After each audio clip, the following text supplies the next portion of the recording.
Hello friend, नमस्कार। एक बार फिर पुनः आप सभी का निमेष क्लासेस बाका के यूट्यूब चैनल पर स्वागत है।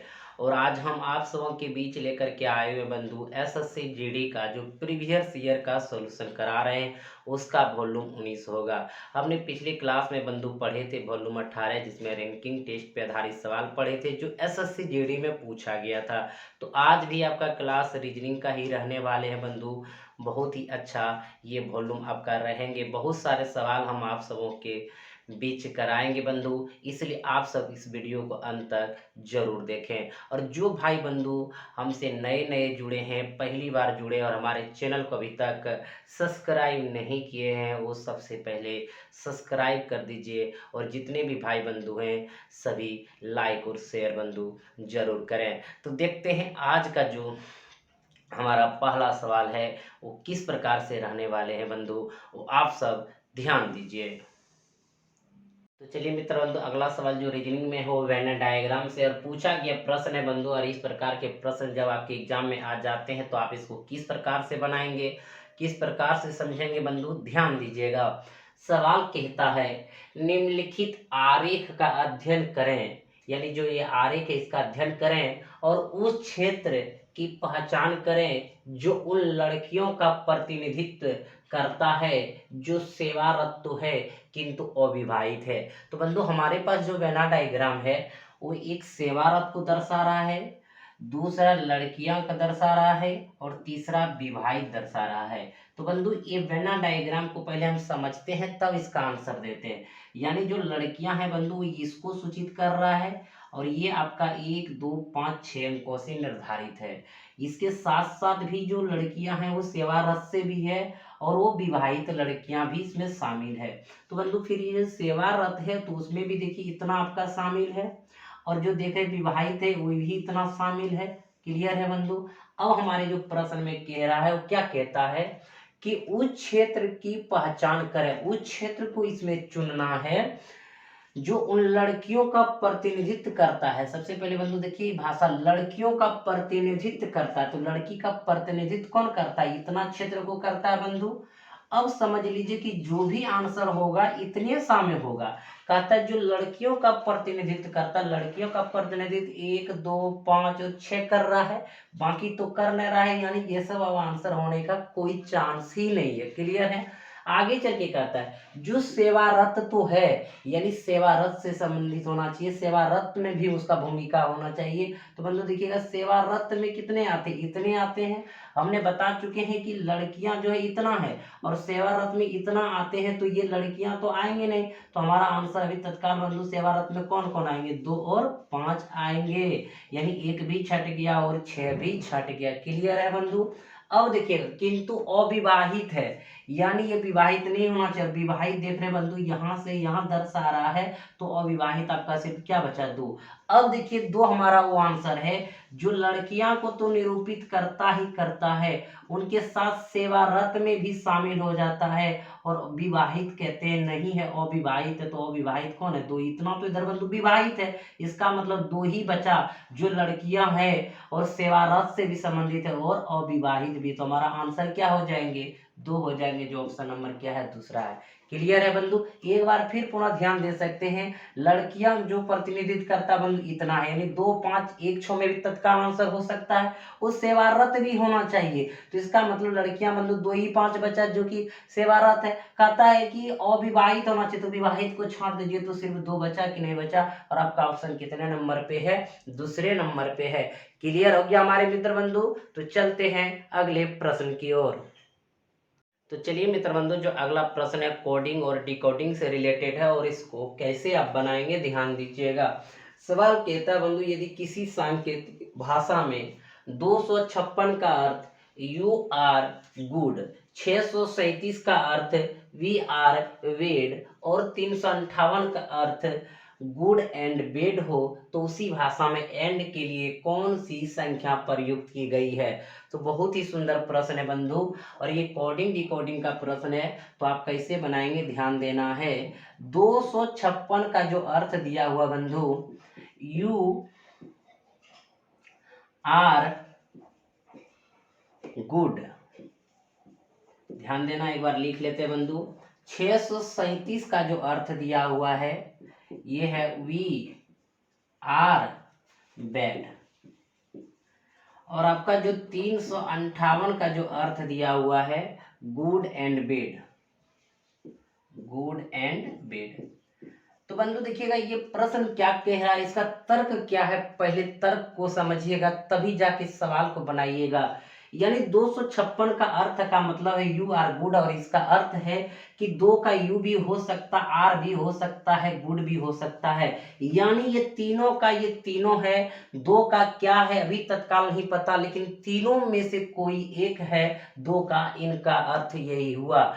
5 का भी मतलब है यू या आर या गुड, तीनों में से कोई होगा, लेकिन सिर्फ 5 का ये तीनों में से होगा, इनके अलावे नहीं होंगे। 6 का बंधु अर्थ है कि यू भी हो सकता, आर भी हो सकता, गुड भी हो सकता। यानी कहने का मतलब 256 जो कोड है यू आर गुड में से कोई भी लेटर किसी का भी हो सकता है, ये हमको बताना है बंधु। उसी प्रकार 637 6 का वी भी हो सकता है, 6 का आर भी हो सकता है, 6 का बेड भी हो सकता है। उसी प्रकार 3 का, तीनों में से कोई एक जरूर होगा, लेकिन ये तीनों जो है इन्हीं तीनों में से होगा, बाकी किसी से नहीं इनको मतलब है बंधु। वही निकालना उनके बीच में से कि आखिर 6 का कितना है, 3 का कौन वाला होगा, 7 वाला कौन होगा, ये दर्शाना है। उसी प्रकार बंधु इसमें भी 3 का गुड भी हो सकता है, एंड भी हो सकता है, बेड भी हो सकता है, 5 का तीनों में से कोई एक हो सकता है, 8 का भी तीनों में से कोई एक हो सकता है। क्लियर है बंधु, भाषा तो आप समझ गए। अब आपके पास जो कहा था एंड के लिए, ध्यान दीजिएगा ये एंड के लिए आखिर कौन सा कोड आएगा। तो बंधु एक चीज ध्यान दीजिएगा, परीक्षा में फास्ट बनाने का एक नजरिया बदलना है बंधु। जैसे एंड पूछे तो देखेंगे जिस लाइन में एंड है उन्हीं को पकड़ लेंगे। तो एंड देख रहे हैं बंधु हमारा कहाँ है, यहाँ पे है। अब देखिएगा एंड का जो कोड होगा वो या तो 3 होगा, या तो 5 होगा, या तो 8 होगा, ये तीन में से कोई ना कोई एक होगा। अब देखिएगा बंधु एंड वाला लाइन पकड़े तो यहाँ भी गुड देख रहे हैं और यहाँ भी गुड देख रहे हैं, तो ये दोनों गुड गुड इसमें कॉमन है। तो देखिए इन दोनों में से क्या कॉमन नजर आ रहा है बंधु, तो देख रहे हैं यहाँ 5 कॉमन है और यहाँ भी 5 कॉमन है। तो गुड का क्या हो गया, 5 हो गया। तो गुड से हमको मतलब नहीं है, मतलब किससे, एंड से। अब हमको देखना बंधु इसमें एक और क्या बच्चा जो छांट दें। यहाँ पे बंधु देख रहे हैं बेड है और यहाँ पे भी देख रहे हैं बेड है। तो इन दोनों में देखिए बंधु क्या है, तो 3, ये 3 कॉमन है, तो इसका मतलब बेड का जो है 3 हो जाएंगे। तो बचा बंधु इसमें कितना, 8, और यहाँ बचा कितना, एंड। यानी एंड का जो कोड होगा बंधु क्या हो जाएंगे, 8 हो जाएंगे। क्लियर हो गया बंधु। यानी गुड का हम कॉमन के माध्यम से निकाल लिए, बैड के माध्यम से हम कॉमन निकाल लिए। अब जो बच गया एक बंधु एंड, एंड तीनों में से यहाँ क्या बचा, 8 बचा, इसलिए एंड का कोड क्या हो गया, 8 हो गया। क्लियर हो गया बंधु, आप सब इसको समझ गए। तो चलते हैं बंधु अगले प्रश्न की ओर। ये बंधु अगला सवाल भी उसी प्रकार है जैसा कि अपने पिछला सवाल बनाए बंधु। यहाँ पे कह रहा है कि यदि इतना का अर्थ इतना, यानी सॉफ्टर देन फ्लावर, और टिंगो रहो मस्त का अर्थ है स्वीट फ्लावर फ्रेग्रेंस, यानी सब का सब अर्थ दिया बंधु। इतना का अर्थ इतना हो तो बताइए इनका सांकेतिक कोड क्या होगा। तो बंधु आप इसको उसी प्रकार बना लेंगे, ध्यान दीजिएगा जिस प्रकार आपने पिछला सवाल बनाए बंधु। NITCOSCOTINGO, इसका अर्थ बंधु दिया है softer FSOFTER, then flower FLOWER। बंधु अगला जो दिया हुआ हमारा कोड वो दिया हुआ है टिंगो रहो मस्ट। बंधु इसका है sweet SWEET sweet, FLOWER flower, FRAGRANC friends CE। बंधु इतना दिया हुआ है और आगे दिया हुआ है MSTSCOTMP का जो अर्थ है वो है स्वीट SWEET, देन स्माइल। बंधु इतना है, कहता है कि कोड चाहिए इसका, किनका चाहिए, FRAGRANCE का, इनका चाहिए बंधु। तो हम देखेंगे कि ये जो हमारा वर्ड है वो कौन सा लाइन में है। और बंधु आप समझ चुके हैं कि इन तीनों में से कोई ना कोई इनका एक होगा, या तो इनका बंधु ये भी हो सकता है, इनका ये भी हो सकता है, इनका ये भी हो सकता है। यानी मेरे जो कहने का अर्थ है बंधु, इन तीनों का तीनों ये होगा, लेकिन कौन किसका होगा ये अभी पता नहीं। ये तीनों में से तीनों का तीनों ये होगा, लेकिन कौन किसका होगा ये पता नहीं। ये भी बंधु तीनों में से यही तीनों होगा, लेकिन कौन किसका होगा ये पता नहीं। लेकिन बंधु कह रहा है इनका कोड ढूंढना है, तो देखेंगे ये जो लिखा होगा उसी लाइन पर देखेंगे बंधु। तो यहाँ पे लिखा हुआ है, आप देख पा रहे बंधु, यहाँ पे लिखा हुआ है। अब देखिएगा उस लाइन से हम यहाँ पहुंचेंगे, देखेंगे कि इन दोनों में कॉमन पहले देखेंगे, इनका कॉमन किन के लाइन साथ है, किन के साथ है, ध्यान देना है बंधु। तो यहाँ देख रहे हैं इनका जो संबंध इस लाइन में भी मिल रहा है बंधु, कॉमन आ रहा है। यहाँ पे देख रहे हैं स्वीट स्वीट कॉमन हो रहा है। तो बंधु इन दोनों में देख लीजिए क्या क्या कॉमन हो रहा है, MST और MST हो रहा है। और कोई है बंधु जो दोनों में कॉमन हो रहा है, नहीं। इसका मतलब स्वीट का जो कोड हो जाएंगे बंधु, एक बार लिख देते हैं, स्वीट का हो जाएंगे MST। लिखने का कोई जरूरत नहीं बंधु, क्योंकि ये कॉमन, तो यहाँ ये कॉमन है, यानी इनका अर्थ ये हो गया, इनके लिए यह कोड प्रयोग किया गया। अब बंधु इसमें देखिएगा, यहाँ पे हम देख रहे हैं कि फ्लावर है, यहाँ पे देन है, स्माइल है, और एक फ्लावर बंधु इस लाइन में देख रहे हैं, तो फ्लावर फ्लावर यहाँ भी कॉमन है, यानी इसका देखेंगे कॉर्ड इन दोनों लाइन में कौन कॉमन है। तो बंधु आप देख रहे हैं TINGO, और यहाँ भी TNITINGO है, तो इनका फ्लावर का ये कॉर्ड हो गया। जिस प्रकार फ्लावर फ्लावर दोनों में मिल रहा है, उसके बाद टिनगो टिनगो दोनों में मिल रहा है। तो बंधु हमारे पास ये वर्ड बचा FRAGRANCE। बंधु जब इस वर्ड में देख रहे हैं एक ही खाली यहाँ पे बचा है, और इनमें भी एक ही खाली है, तो RH O क्लियर है बंधु। यानी इनका जो कोड होगा वो क्या हो जाएंगे, RH O हो जाएंगे। जो बंधु आपका ऑप्शन देख रहे कितने नंबर पे है, चौथा नंबर पे है। क्लियर हो गया बंधु। कहीं किसी को कोई दिक्कत नहीं, अगर किसी भाई बंधु को दिक्कत अगर हुआ हो तो जरूर वो कमेंट बॉक्स में कमेंट करके हमें एक बार फिर बता सकते हैं कि सर यहाँ पे प्रॉब्लम हुआ, आप पुनः वीडियो डालिए, पुनः सवाल बताइए, जरूर बताएंगे बंधु। तत्काल चलते हैं अगले प्रश्न की ओर। अगला सवाल बंधु मैथमेटिकल रीजनिंग से है, और इस प्रकार के प्रश्न बंधु आपका मैथ में भी रहते हैं। जैसा कि हमने नंबर सिस्टम में बंधु पढ़ाते हैं, तो इस प्रकार के प्रश्न को पढ़ाते हैं, और ये पूछा गया प्रश्न है बंधु। और इससे रिलेटेड कोई भी अगर आपसे प्रश्न पूछे तो आप कैसे बनाएंगे, इसलिए इस प्रश्न पे अब बहुत ध्यान दीजिएगा बंधु, बहुत इंपॉर्टेंट है। कहता है प्रश्न, किसी कक्षा में कुछ बेंच रखी है, यदि प्रत्येक बेंच पर 4 विद्यार्थी बैठते हैं तो 3 बेंच खाली रह जाती है। जब प्रत्येक बेंच पर 3 विद्यार्थी बैठते हैं तो 3 विद्यार्थी खड़े ही रह जाते हैं, तो कक्षा में विद्यार्थियों की संख्या कितनी है। तो बंधु ध्यान दीजिएगा, यहाँ पे हम जो इस सवाल बनाएंगे बंधु वो बेंच के सहारे बनाएंगे, जो कि बहुत ही आसानी से बन जाएंगे। कहता है किसी कक्षा में कुछ बेंच रखी है, मान लीजिए बंधु उस कक्षा में X बेंच रखी है। कहता है प्रत्येक बेंच पर 4 विद्यार्थी बैठते हैं तो 3 बेंच खाली रह जाती है। बंधु अगर प्रत्येक पर 4 4 करके बैठाते हैं तो 3 बेंच खाली रह जाती है, यानी 3 बेंच पर जितना विद्यार्थी बैठेंगे उतना खाली रह जाती है। तो बंधु इसको कैसे समझेंगे, ध्यान दीजिएगा। अगर मान लीजिए आपकी कक्षा में, आपके क्लास में X बेंच है, अगर एक बेंच पर आप 4 विद्यार्थी बैठा सकते हैं बंधु, टोटल कितना बैठ सकते हैं, 4x बैठ सकते हैं। तो बंधु 4x हम बैठाते हैं तो उस दरमियान क्या होता है, 3 बेंच खाली रह जाती है। अगर 3 बेंच खाली रह जाती है तो कितना विद्यार्थियों का सीट खाली रहेंगे, यानी जितना सीट उतना विद्यार्थी। अगर बंधु एक बेंच पर हम 4 बैठाते हैं तो 3 बेंच खाली रहता है, यानी 4 तिया 12 सीट खाली रहता है, 12 विद्यार्थियों के लिए जगह बच जाता है। अगर जो नहीं बैठा है बंधु 4 तिया 12 हमने क्या किया, घटा दिया, यानी यहाँ पे बैठा नहीं है, बैठा है कितना 4x में 4 तिया 12 यानी 12 सीट खाली है। क्लियर है बंधु, कहीं को दिक्कत नहीं।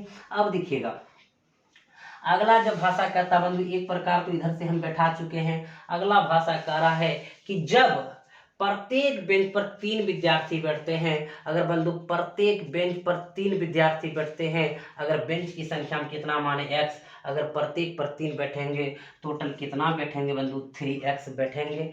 अब देखिएगा इस दरमियान क्या आता है, 3 विद्यार्थी खड़े ही रह जाते हैं। यहाँ बेंच खाली नहीं बात कर रहा है, 3 बेंच लाने की आवश्यकता की बात नहीं कर रहा है, 3 विद्यार्थी खड़े ही रह जाते हैं। यानी बंधु जब हम एक एक पर 3 बैठाते हैं, टोटल 3x तो बैठा चुके हैं, लेकिन कहता है 3 को और खड़ा रह जाता है। तो 3 सीट की अगर व्यवस्था कर लेंगे हम तो तीनों बैठा लेंगे। तो 3 सीट लाना यानी 3 विद्यार्थी को अंदर लाना, बेंच को यहाँ पे अंदर नहीं कह रहा है बंधु कि इतना बेंच की संख्या आपको लाना होगा जो इतना विद्यार्थी बैठा है, कहता 3 सीट खाली रह जाता है। इनका सीधा सीधी अर्थ है कि एक बेंच पर 3 बैठाते, टोटल जैसे 3x बैठा, 3 हमारे बच्चे खड़े रह गए। जब 3 खड़े रह गए भैया बैठ जा, तो कितना बैठ गया टोटल बंधु 3x + 3।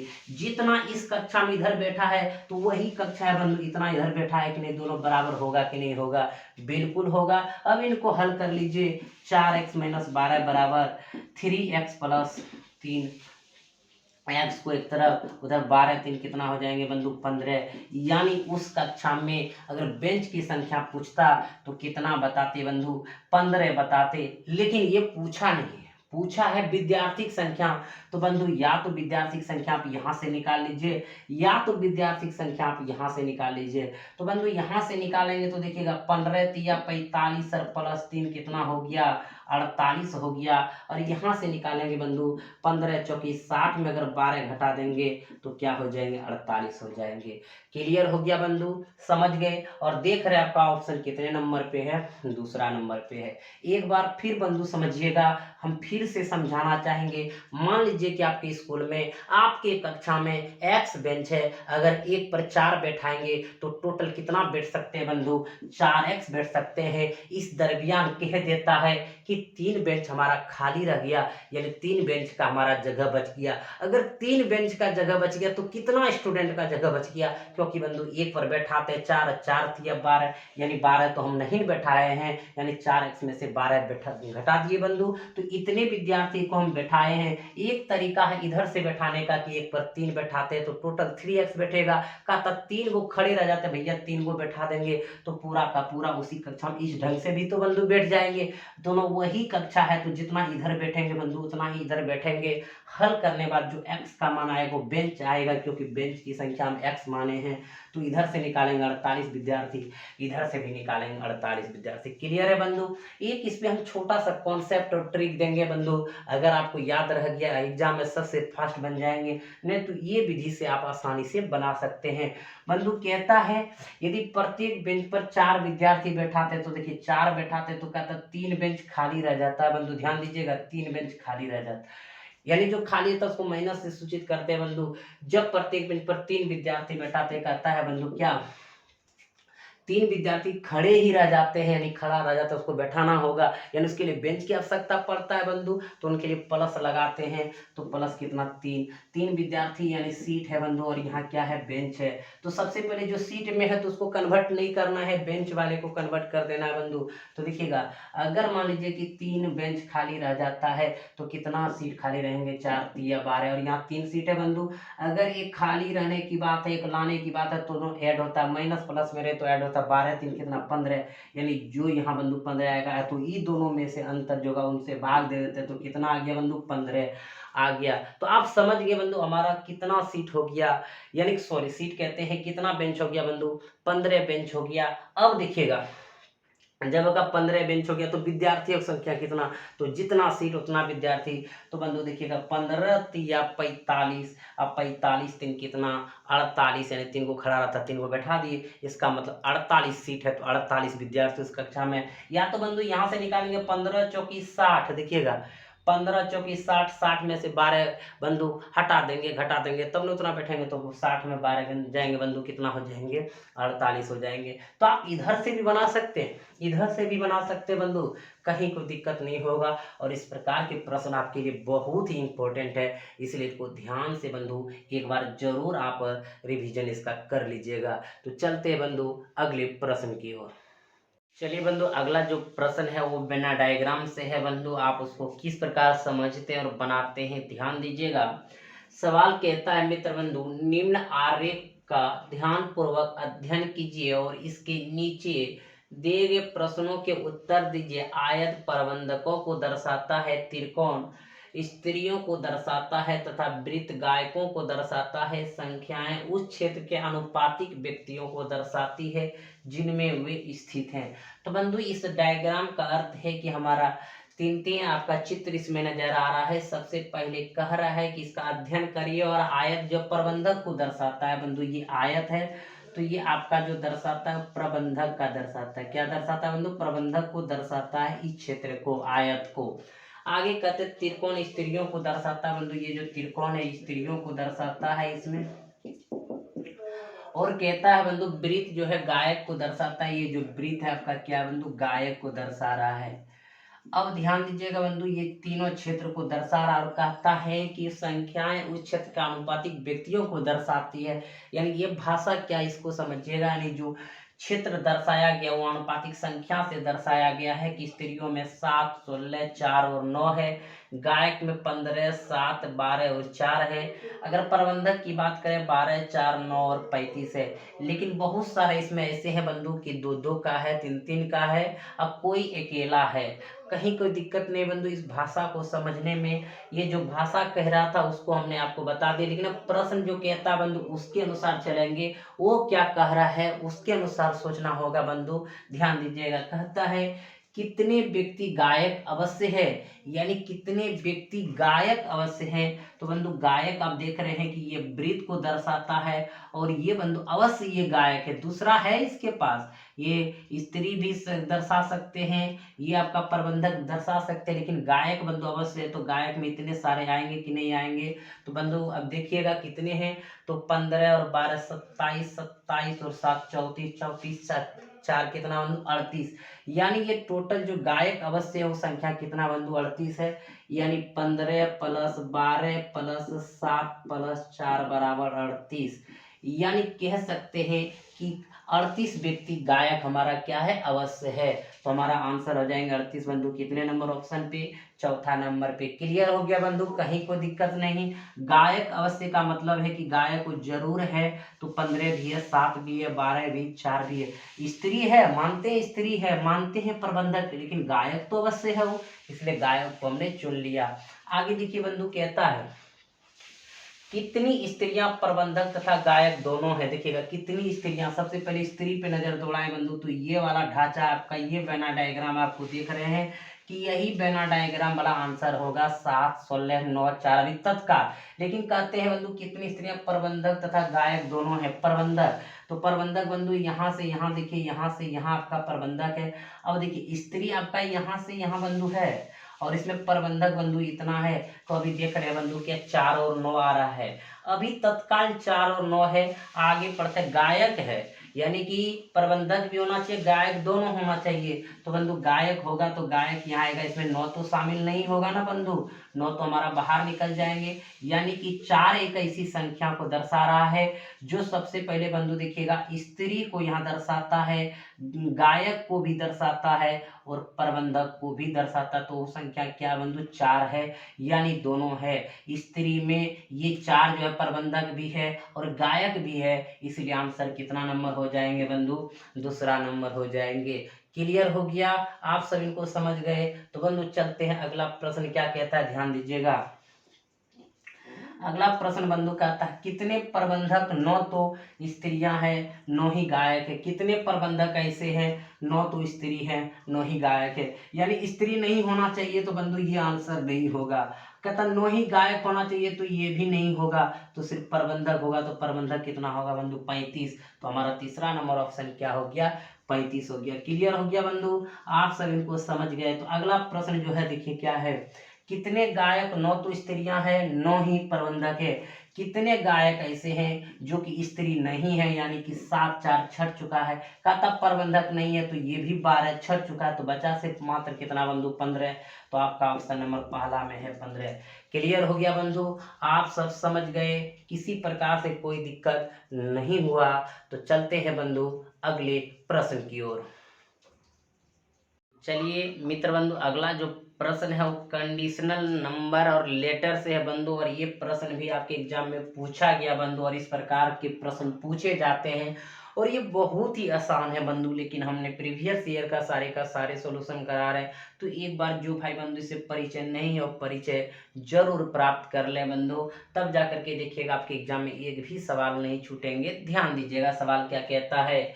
नीचे दी गई श्रृंखला में ऐसे कितने नौ हैं जिनके ठीक पहले 3 हैं लेकिन बाद 4 नहीं है।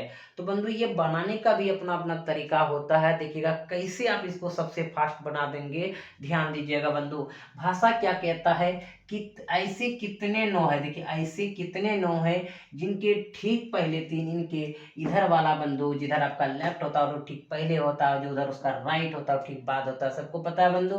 कहते हैं जिनके ठीक पहले 3 है, इनके पहले 3 होना चाहिए लेकिन बाद 4 नहीं है, यानी ये क्रॉस कर दीजिए बंधु, 4 नहीं होना चाहिए। ये 3 वाला होना चाहिए लेकिन 4 वाले नहीं होना चाहिए। ये ऐसा अगर आप बना लिए तो बंधु समझ लीजिए कि आपका आंसर सबसे फास्ट होगा। कितने ऐसे 9 है जिनके पहले 3 है लेकिन बाद 4 नहीं है, तो हम किसको पकड़ेंगे बंधु, 9 को पकड़ेंगे। तो देखिएगा 9 यहाँ पे पकड़ाया है क्योंकि 3 आगे है लेकिन बाद 4 नहीं है, तो एक आपका आंसर यहाँ हो गया बंधु। दूसरा 9 पे सिर्फ ध्यान दीजिए, जो बीच में है ऐसे कितने 9 है उसको देखना है। तो बंधु यहाँ पे देखिए 9, उनके आगे 3 है लेकिन बाद 4 नहीं है, तो ये भी आपका हो गया। अब देखिए बंधु अगला जो है 9 पकड़ना है यहाँ पे, तो देख रहे हैं कि आगे तो 3 है लेकिन बाद में 4 है, कहता है 4 नहीं होना चाहिए, इसका मतलब ये आंसर बंधु हमारा नहीं होगा। अब देखिएगा ये 9 पकड़िए, इनके आगे 3 होना चाहिए लेकिन पीछे है, तो बंधु ये भी 9 नहीं होगा। ये पकड़िए बंधु, आगे 9 होना चाहिए पीछे 4 नहीं होगा, आगे 3 होना चाहिए पीछे 4 नहीं चाहिए, बंधु ये भी आपका नहीं होगा। अब देखिएगा बंधु इस 9 को देखिए तो आगे 3 है लेकिन पीछे 4 नहीं है, तो ये आंसर होगा बंधु। इस 9 को देखिए तो आगे 3 है लेकिन पीछे 4 नहीं है, तो ये भी आपका आंसर होगा। तो बंधु आप देखिए इसमें कितने हमारे ऐसे 9 हैं जिनके ठीक पहले 3 है लेकिन बाद में 4 नहीं है। तो देखिएगा 1, 2, 3 और 4, तो ऑप्शन कितने नंबर हो जाएंगे बंधु, 2 नंबर में हो जाएंगे। क्लियर है बंधु, आप सब समझ गए इनको, कहीं कोई दिक्कत नहीं, किसी को कोई परेशानी बंधु नहीं हुआ होगा। अगर इस प्रकार के प्रश्न आएंगे बंधु तो सबसे पहले आपको ऐसा कर लीजिएगा, उसके बाद देखिएगा कि 9 कितने ऐसे हैं जो कि इनके पहले 3 है या 4 इनके बाद नहीं है, तो आप 9 पे टारगेट करिएगा बंधु, और ऐसा 9 आप ढूंढ के निकाल लेंगे। तो हमारा जैसे कि निकला कितना बंधु, 4 गो ऐसे 9 है जिनके ठीक पहले 3 है लेकिन बाद 4 नहीं है। तो समझ गए बंधु, चलते हैं अगले प्रश्न की ओर। तो चलिए बंधु अगला जो सवाल है वो आपका लॉजिकल सीक्वेंस ऑफ वर्ड से है बंधु। तो आप समझ रहे हैं कि लॉजिक लगा के तर्क संगत के आधार पर ये प्रश्न को बनाना है कि कौन सा क्रम पे कौन सा वर्ड एडजस्ट करेंगे बंधु। तो यहाँ पे आपको आध्यात्मिक ज्ञान की थोड़ा जरूरत होगा बंधु, जब तक हम कुछ ना कुछ अंदर से ज्ञान नहीं रखेंगे तब तक इस प्रकार के प्रश्न को आप कैसे बना सकेंगे बंधु। तो यहाँ प्रैक्टिस करना, एक प्रश्न को देखिएगा कैसे बनाते हैं बंधु। सवाल क्या कह रहा है, निम्नलिखित शब्दों का तर्क संगत क्रम नीचे दिए गए विकल्पों में से कौन सा होगा, यानी ये जो 4 विकल्प है इनमें से कौन सा होगा, ये तर्क संगत के आधार पर क्रम को सजाना है बंधु। तो देखिए हमारे पास दूध है, घास है, लस्सी है, गाय है, दही है। तो बंधु सबसे पहले इधर इस ऑप्शन को देखा जाए तो सबसे पहले घास आएंगे बंधु। अब घास क्यों आएंगे ध्यान दीजिएगा, घास गाय खाती है, देखिएगा गाय, यानी बंधु घास जो एक हमारा कहते हैं चारागाह यानी भोजन है बंधु, गाय का वो है घास। तो देखिएगा घास जो है गाय खाती है, उसके बाद गाय क्या देती है बंधु, दूध देती है, क्या है, दूध देंगे। तो बंधु दूध देती है, गाय जैसे घास खा ली उसके बाद दूध दिए, और दूध से बंधु क्या बन गया, दही। देखिएगा यहाँ पे है दूध से हम लोग दही बनाते हैं, तो यहाँ पे दही होंगे। उसके बाद जैसे दही बन गया बंधु उसके बाद क्या तैयार हो जाता है, लस्सी भी बहुत बना लेते हैं बंधु, तो हमारा यहाँ क्या हो जाएंगे, लस्सी हो जाएंगे। ये सीक्वेंस बैठा है बंधु, ध्यान दीजिएगा।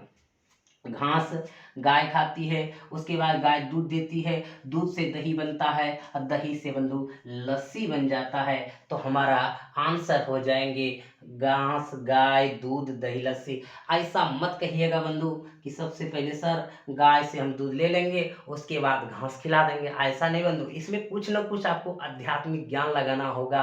अगर उल्टा सीधा कर देंगे तो उल्टा सीधा आंसर हो जाएगा। तो देखिए बंधु, आप सभी ध्यान दे रहे होंगे कि इसका सीक्वेंस कितना अच्छा बैठ गया। घास, गाय, दूध, दही, लस्सी, यानी गाय घास, घास गाय खाती है, फिर दूध देती है, दूध से दही बना और दही से लस्सी बना। क्लियर है बंधु, समझ गए? तो देखिए आपका ये तर्क जो है कहाँ पे है बंधु, क्योंकि घास का कॉर्ड है 2, गाय का कॉर्ड है 4, दूध का कॉर्ड है 1 और दही का कॉर्ड आपका कितना बंधु 5, उनके बाद लस्सी का कॉर्ड कितना है 3। देखिएगा 2 4 1 5 3, 2 4 1 5 3 कितना नंबर बंधु, दूसरा नंबर। क्लियर है, समझ गए आप सब? तो चलते हैं बंधु अगले प्रश्न की ओर। चलिए बंधु, अगला जो प्रश्न है वो भी लॉजिकल सीक्वेंस ऑफ वर्ड से है बंधु। तो देखते हैं किस प्रकार ये प्रश्न को आप हल करते हैं और समझते हैं बंधु। ध्यान दीजिएगा। कहता है निम्नलिखित शब्दों का तर्क संगत क्रम नीचे दिए गए विकल्पों में से कौन सा होगा। तो देखिए बंधु, हमारे पास बालक है, नौकरी है, विवाह है, नवजात शिशु है, शिक्षा, उसमें से 4 ऑप्शन हमारा तर्क पे आधारित है बंधु। क्या हम तर्क लगा सकते हैं, हम क्या सोच सकते हैं, क्या हमारा सोच उस सेटर से मिल रहा है, जो सेट किया है उनसे मिल रहा है कि नहीं मिल रहा है, ये भी ध्यान देना है बंधु। तो ध्यान दीजिएगा। तो कहता बालक, नौकरी, विवाह, नवजात शिशु, शिक्षा। तो सबसे पहले बंधु, जब बच्चे जन्म लेते हैं तो उसको क्या कहते हैं, नवजात शिशु कहते हैं। तो सबसे पहले बंधु आ जाएगा नवजात शिशु। ध्यान दीजिएगा बंधु, नवजात शिशु आ जाएंगे। तो हमारा सबसे पहले जो क्रम पे होगा वो होगा नवजात शिशु। नवजात शिशु बंधु धीरे धीरे बढ़ता है तो क्या हो जाता है, वो बालक बन जाता है बंधु। अब फिर जैसे बालक बनेगा तो शिक्षा ग्रहण करेंगे बंधु, शिक्षा ग्रहण करेंगे। क्या करेंगे, शिक्षा ग्रहण करेंगे। और जैसे शिक्षा ग्रहण हो जाएंगे बंधु, वो क्या लेंगे, नौकरी लेंगे बंधु। ध्यान दीजिएगा, नौकरी लेंगे। और नौकरी जैसे लग जाएंगे बंधु, वो विवाह कर लेंगे। अब देखिएगा, इतना तो घटनाक्रम बंधु तो आप जान रहे हैं। सबसे पहले एक जो शिशु होता है, उस बच्चा होता है, वो क्या कहता है बंधु, नवजात शिशु उसको कहते हैं। फिर धीरे धीरे बढ़ेगा तो बालक होंगे, बालक शिक्षा ग्रहण करेंगे, फिर नौकरी लेंगे, फिर विवाह हो जाएंगे बंधु। अब देखिए हमारा ये लॉजिकल बैठ चुका, लॉजिकल सीक्वेंस ऑफ वर्ड जो हमारा एडजस्ट हो चुका है बंधु। बहुत कोई क्या कहेंगे, सर पहले हम बालक हैं, शिक्षा ग्रहण कर लिए, विवाह करके बहुते को नौकरी लेते हैं, ऐसा भी है बंधु। लेकिन आप ध्यान दीजिएगा, आप जानिएगा बंधु, अधिकतर का ये 90% का सोच भी ये रहता है बंधु, पहले नौकरी लें तब विवाह करें। रियर केस होता है कि बंधु नौकरी से पहले वो विवाह कर लेता है, लेकिन ऐसा मत करिएगा कि यहाँ पे विवाह पहले मार दीजिएगा, नौकरी बाद में लीजिएगा। तो बंधु यहाँ पे हमने बताया कि इसमें लॉजिक लगाना है, थोड़ा दिमाग लगाना है कि क्या कह रहा है। इसलिए पहले नवजात शिशु, तब बढ़ेगा बालक होगा, तो बंधु शिक्षा ग्रहण करेंगे, नौकरी लेंगे, नौकरी लेने के बाद विवाह करेंगे। क्लियर है बंधु, समझ गए? तो देखिए पहला नवजात शिशु कितना है, यहाँ पे चौथा है तो चौथा डाल दीजिए। बालक कितना पे है बंधु, 1 पे है तो 1 डाल दीजिए। शिक्षा कितना पे है, 5 है, 5 डाल दीजिए। फिर नौकरी बंधु यहाँ दूसरा डाल दीजिए। फिर विवाह करिए, 3 हो गया तो 4 1 5 2 3। देखिएगा 4 1 5 2 3 कितना नंबर पे है बंधु, चौथा नंबर पे है। क्लियर हो गया बंधु? इस प्रकार के प्रश्न को आप बना लेंगे, कहीं कोई दिक्कत नहीं होगा। ध्यान रखिएगा बंधु, ये सब वर्ड आपके एग्जाम में इस तरह के प्रश्न पूछते हैं, बहुत सारा आपको अभ्यास कर लेंगे, आपके बुक में दिया होगा तो कर सकते बंधु। हमने एक बार इस टॉपिक को उठाए कि आपको किस प्रकार बनाना है, किस प्रकार समझना है, समझ गए। तो आज का जो क्लास होगा हमारे मित्र बंधु, आज यहीं पे समाप्त होगा आज का क्लास। फिर हम आप सबों के साथ मिलेंगे नेक्स्ट क्लास में। तब तक बंधु आप सारे सवाल को देख लिए, इसको एक बार रिवीजन कर लीजिए।